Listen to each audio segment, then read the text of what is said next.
Buying a home in BC in 2025? High prices, low income, overvaluation, supply constraints, and climate risks make some areas financial minefields. Here are the 10 worst places to buy. Prince George. Prince George suffers from a shrinking forestry sector and limited economic expansion. Home values struggle to recover, meaning low upside and risk for buyers. 9. Sydney, Vancouver Island.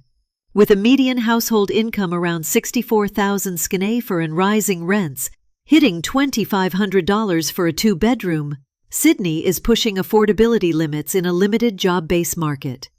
8. Chilliwack and Fraser Valley.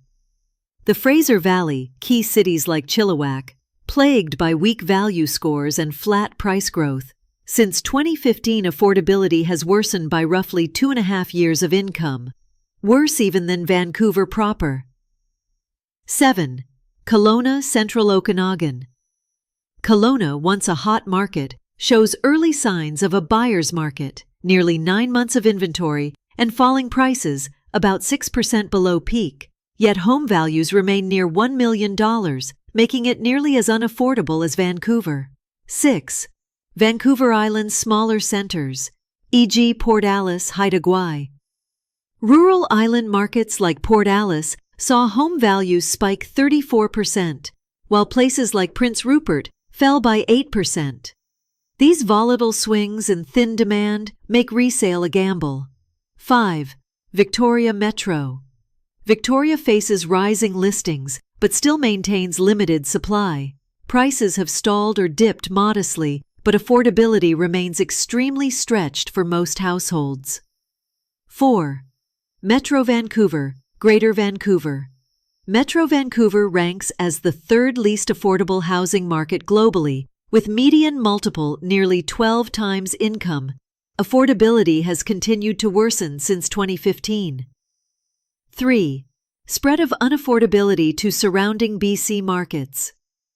Housing unaffordability from Vancouver has spread to smaller BC markets like Chilliwack, Fraser Valley, Kelowna, and island communities, pushing price-income ratios sharply higher.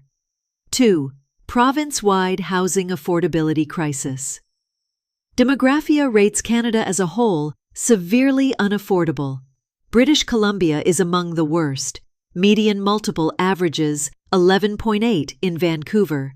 Overall Canadian multiple now near 5.4, indicating extreme strain. Vancouver Metro, #1 worst place to buy in BC.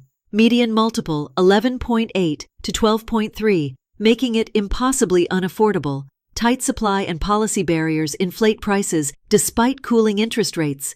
Incomes lag far behind, leaving most buyers priced out. Smaller markets, too, have followed the same overvaluation path, making Vancouver the apex of the crisis. It's the worst mix: unaffordable prices, policy-induced scarcity, lagging incomes, and regional spill.